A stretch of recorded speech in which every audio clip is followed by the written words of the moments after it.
Hello everyone, मैं नीलम गुप्ता अपने इस यूट्यूब चैनल एडवांस पेरेंटिंग में आपका स्वागत करती हूं। जैसा कि आप जानते हैं, इस चैनल में हम ज़्यादातर पेरेंट्स और बच्चों के बीच होने वाली बड़ी बड़ी प्रॉब्लम्स का डिस्कस करते हैं और बहुत ही छोटे छोटे समाधान ढूंढ के लाते हैं। आज का हमारा टॉपिक है बच्चे को धैर्य रखना कैसे सिखाएं। देखिए, ये एक बहुत इंपॉर्टेंट टॉपिक है। आजकल के ज़माने में जब लाइफ इतनी ज़्यादा फास्ट हो गई है कि कोई किसी चीज़ का वेट करना पसंद नहीं करता है। इसके कारण बच्चों में आपने देखा होगा एक झुंझलाहट, खिसियाना, जिद करना, इस टाइप के जो गुण हैं वो बहुत ज़्यादा बढ़ रहे हैं। ये चीज़ें बच्चे को बहुत परेशान कर रही हैं और यह तकलीफ़ हर एज के लोगों में है, सिर्फ बच्चों की प्रॉब्लम नहीं है। ज़्यादातर आप देखते हैं, जैसे यही वीडियो आपको 10 मिनट का है, लेकिन आप सोचते हैं मेन टॉपिक पर हम इसको देखने के लिए बस इसको थोड़ा सा फास्ट करके देख लें। कभी हम इसकी स्पीड को बढ़ा देते हैं, कभी इसको थोड़ा सा बीच में स्किप करके देखना शुरू कर देते हैं। इसी टाइप से बच्चे भी वही काम करते हैं। इससे क्या होता है, उनमें पेशेंस की बहुत ज़्यादा कमी हो गई है। वो धैर्य रखना बिल्कुल जानते ही नहीं हैं। पहले का समय क्या था, जैसे दूरदर्शन टीवी पे आता था, उसमें जो प्रोग्राम आ रहा है, ऐसा लगा कृषि दर्शन भी आ रहा है तो हम लोग उसको देखते थे, क्योंकि इसके बाद में एक अच्छा प्रोग्राम आएगा जो बच्चों के मन का होगा। लेकिन आजकल क्योंकि हम लोग को उसमें ये फैसिलिटी नहीं थी ना कि रिमोट से आप उसको बढ़ा सकते हो या चेंज कर सकते हो, ऐसा कुछ भी नहीं था। तब के बच्चों में बहुत ज़्यादा पेशेंस था। आजकल की लाइफ इतनी ज़्यादा फास्ट हो गई है कि पेशेंस नाम की चीज़ बिल्कुल नहीं है। क्योंकि बच्चे बचपन से ही एज लाइक मैं तो कहूँगी बचपन से ही जब वो पेट में माँ के गर्भ में होते हैं तभी से वो इन सब चीज़ों को नोटिस करने लगते हैं। क्योंकि आप जानते हैं जो उस समय एक्टिविटीज़ हो रही होती हैं वो भी बच्चे पे बहुत असर डालती हैं।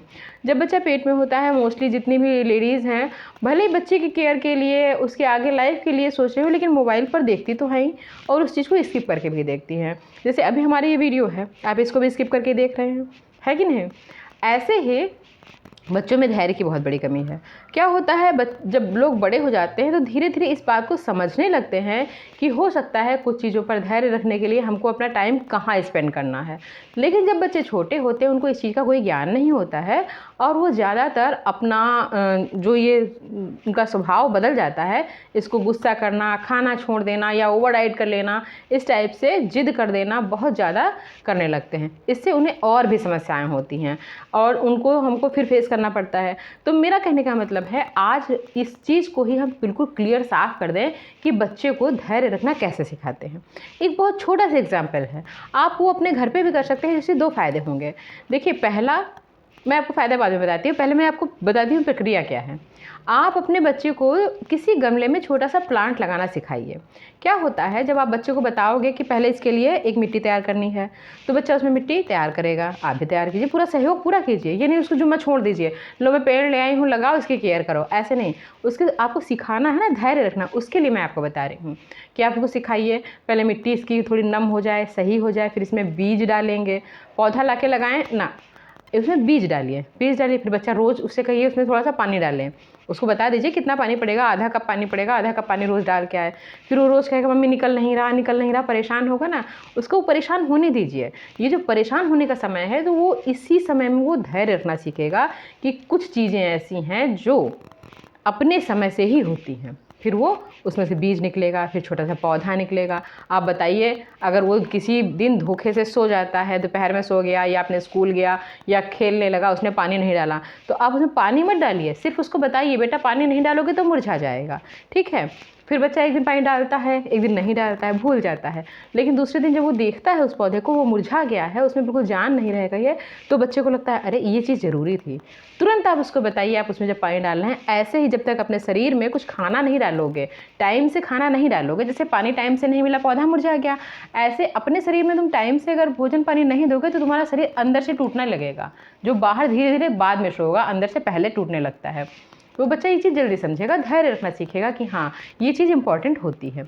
नंबर 3 होता है, फिर उसमें देखिए कली आती है। बताइए उसको ये कली आई है, जैसे कि तुमने पूरी मेहनत की, मेहनत करने के बाद में तुमने पेपर दिया, ये कली है।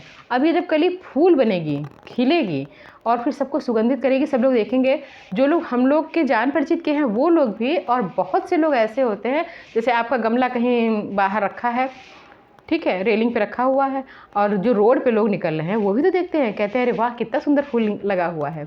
ऐसे से समझाइए कि जब ये फूल सही से खिलेगा और सबको दिखाई देगा तो लोग आपकी प्रशंसा करेंगे, अच्छा आपके बेटे ने लगाया, बहुत बढ़िया फूल है। ऐसे ही जब तुम पढ़ोगे, पढ़ के मेहनत करोगे, मेहनत करके एग्ज़ाम दोगे, एग्ज़ाम वो कली में बंद हुआ है, कॉपी में बंद हैं आपके नंबर। जब वो खिलेंगे, जब वो सबके सामने आएंगे तो वो सबको दिखाई देंगे, सब भी आपकी सराहना करेंगे, आपको भी बहुत ही अच्छा लगेगा। जैसे खिला हुआ फूल सबको अच्छा लगता है ना, ऐसे ही ये नंबर अभी आपके लिए कितने इंपॉर्टेंट है ये बच्चा नहीं समझ सकता है, ये सिर्फ आप उसको इसके थ्रू समझा सकते हैं। तो बच्चे को लगेगा हाँ ये काम भी बहुत ही ज़रूरी चीज़ है। अच्छा ये हो गया। उसके बाद में उसको ये बताइए, जैसे धैर्य रखने से कि अब वो सोचता है अब ये कली खिली, कली नहीं खिल रही, और सोचने लगता है ना बच्चा, आज नहीं खिले मम्मी क्यों नहीं खिल रही, तो वो जो जिद करेगा, वो बहुत ही गुस्सा करेगा, जब तक कि कली नहीं खिलेगी मैं ऐसा काम नहीं करूँगा, ये सब ऐसा एक्टिविटी वो करने लगता है छोटा बच्चा। तो उसे इस चीज़ में बताइए कि इसी को कहते हैं धैर्य रखना, यही होता है पेशेंस, जो बहुत इंपॉर्टेंट है, क्योंकि हर चीज़ को फॉरवर्ड करके काम नहीं चलाया जा सकता है। अभी आप चाहिए स्कूल की बुक्स देखिए कितने पन्ने की हैं, छोटे बच्चे की बुक्स मुश्किल से होएंगी यही, आप अगर सोच लीजिए तो 200 पन्ने से ऊपर तो नहीं ही हो सकती है ना कवर मिला के। तो 200 पन्नों को पढ़ने के लिए क्या 365 दिन का समय चाहिए? कभी नहीं चाहिए। उस बुक को तो अगर आप ही चाहें या हम चाहें, आप चाहें, अपने बच्चे को सिर्फ 1 महीने में सारी स्टोरी लर्न करा सकती हैं, सारे वर्ड मीनिंग लर्न करा सकते हैं, सब कुछ करा सकते हैं ना। लेकिन ये चीज़ पूरे साल चलाई जाती है। क्यों चलाई जाती है? इसीलिए चलाई जाती है क्योंकि जो चीज़ धीरे धीरे चलती है वो हमारे दिमाग में फिट होती रहती है। बहुत जल्दी से निकली हुई चीज़ हमें आँखों से दिखाई पड़ती है लेकिन दिमाग में फिट नहीं हो पाती है। इसीलिए बुक्स को बहुत दिनों तक धीरे धीरे पढ़ाया जाता है, एक एक शब्द पर जोर दिया जाता है, उसको याद कराया जाता है, उसका टेस्ट लिया जाता है, और फिर जब एग्ज़ाम आता है तो बोलते हैं उसको फिर से रिवाइज़ कर लो वरना भूल जाओगे। मतलब ये सब चीज़ें, क्योंकि लाइफ में ये सब चीज़ें काम आनी है आपको, इसके लिए लर्न कराई जाती हैं। तो छोटे बच्चे को ये अगर आप शब्दों में समझाएंगे तो उसके समझ में कभी नहीं आएगा, वो इंटरेस्ट ही नहीं लेगा बिल्कुल। वो जैसे आप मेरा ये वीडियो है अगर आप उसको दिखाओ तो उसको लगेगा क्या आप फोकट की बातें कर रही हैं, बेकार है, इसे हम नहीं देखेंगे, इससे तो अच्छा हम कोई चलो कार्टून देख लेते हैं या कोई गेम खेल लेते हैं। आजकल तो मोबाइल के बहुत अच्छे अच्छे गेम आने लगे, तो मैं ऐसा गेम खेल लेती हूँ। लेकिन ये आपको समझने की बात है कि आप किस चीज़ के थ्रू बच्चों को समझा सकती हैं। देखिए मेरे कहने का मतलब ये है कि लाइफ के जो छोटे छोटे उसूल हैं, छोटे छोटे नियम हैं, इन नियम को आप आजकल के किसी भी चीज़ के थ्रू बच्चों को समझा दें प्रैक्टिकली, तो वो उनको लाइफ भर काम आएगा, कभी भी ऐसा नहीं होगा। जैसे अब वो समझेंगे चोट लग जाती है, उसमें दिखाते हैं चोट लगी, स्किप करके हटा दिया कि हाँ उसकी टांग टूट गई, अब वो चलने लगा। बच्चा सोचता है इतनी जल्दी हो जाए, मेरी भी चोट लगी है बहुत जल्दी सही हो जाए। किसी दिन मान लीजिए थोड़ा सा हड्डी में दिक्कत पड़ गई तो डॉक्टर बोलता है नहीं 15 दिन का प्लास्टर लगेगा। बच्चा गुस्सा गुस्सा के परेशान हो जाता है, नहीं मुझे प्लास्टर नहीं कराना है, मुझे बिल्कुल बैठना ही नहीं है। लेकिन अगर इस टाइप की चीज़ों को देखेगा ना, क्योंकि देखिए देख कर सीखना बहुत आसान होता है जबकि बताने की अपेक्षा। आजकल के ज़माने में तो और ही, क्योंकि हर हाथ में मोबाइल है, टीवी भी जिसके सब पास है वो भी चेंज करके देख ले रहा है। तो इसके लिए सबसे ज़्यादा इम्पॉर्टेंट ये है कि आप उसको ये चीज़ समझाइए कि हम जो चीज़ समय से होती है उसका असर लंबे समय तक हमारे अंदर रहता है, ठीक है। फिर वो इस चीज़ को समझ जाएगा कि ये जो मोबाइल है, टीवी है, ये एक रियल लाइफ है, और रियल लाइफ जो हम लोग की असली लाइफ रियल लाइफ है वो इससे बहुत डिफ़र है, जिसका मेल कभी भी नहीं हो सकता है। जब बच्चा धीरे धीरे बड़ा होगा, टीनेज में जाएगा, तो उसको रील और रियल लाइफ का डिफरेंस हमेशा साफ दिखाई पड़ेगा।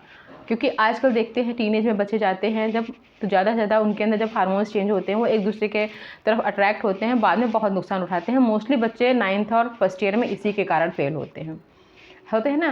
तो देखिए ऐसा हो जाता है, इस चीज़ को समझाना बहुत मुश्किल नहीं है। आप इसको ऐसे ही समझा सकते हैं कि वो जो हीरो हीरोइन हैं या जिनका आपने सुना देखा, ये सब लोग एक इनका धंधा है, ये तो एक से हट के दूसरे में जाते ही रहेंगे। बच्चे समझते हैं ये बात लेकिन रियलाइज़ नहीं करना चाहते हैं, वो इस चीज़ समझ रहे हैं। हम लोग के समय में जब टीवी मतलब इतना वो होती थी, सिर्फ टीवी से ही था, न्यूज़पेपर से था, तो हम लोग इस चीज़ों को हल्का हल्का समझने में टाइम लगता था। लेकिन आज के लोग जल्दी समझ तो रहे हैं लेकिन उसको अपने अंदर उतार नहीं रहे हैं, जिसके कारण उनके पेशेंट की बहुत ज़्यादा कमी हो रही है। वो धैर्य रखना चाहते ही नहीं हैं। जब कभी उन्हें किसी कारण से मतलब कि मम्मी पापा के अलग रहना पड़ता है, जैसे बच्चों को कोचिंग करने के लिए भेजा जाता है, तो वो रिज़ल्ट बहुत जल्दी चाहते हैं मोबाइल में, क्योंकि वो आगे करके देख लेते हैं, इसलिए वो चाहते बहुत जल्दी रिजल्ट मिल जाए। और कोचिंग वाले भी यही करते हैं, हर दूसरे में सप्ताह टेस्ट, हर सप्ताह टेस्ट ऐसे लेते हैं। तो हर एक लाइन पर चेक करने से अच्छाई भी है, बुराई भी है।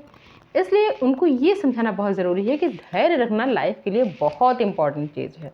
धैर्य रख के किसी की बात को सुनना, उसकी बात को समझना, जो बहुत इम्पॉर्टेंट है। आजकल के समय में लोग बोलना ज़्यादा पसंद कर रहे हैं, लेकिन धैर्य रखना कोई पसंद नहीं कर रहा है। बस आज मैं इतना ही कहना चाहती हूँ, और इसके आगे की बातें मैं आपको अगले वीडियो में बताऊँगी। अगले वीडियो का टॉपिक भी बहुत ही इंटरेस्टिंग होगा, जैसा कि आप सोच रहे हैं। और आप देखिए, मेरा वीडियो देखते हैं, लाइक भी करते हैं, लेकिन सब्सक्राइब नहीं करते हैं। आप वीडियो को देखें, सब्सक्राइब करें, चैनल को सब्सक्राइब करें, वीडियो को लाइक करें, शेयर करें, और हाँ, बेल आइकन बटन दबाना कभी भी ना भूलें। मैं ऐसे अच्छे अच्छे टॉपिक लेके आपके लिए हमेशा आती रहूँगी। Thank you, bye bye, take care.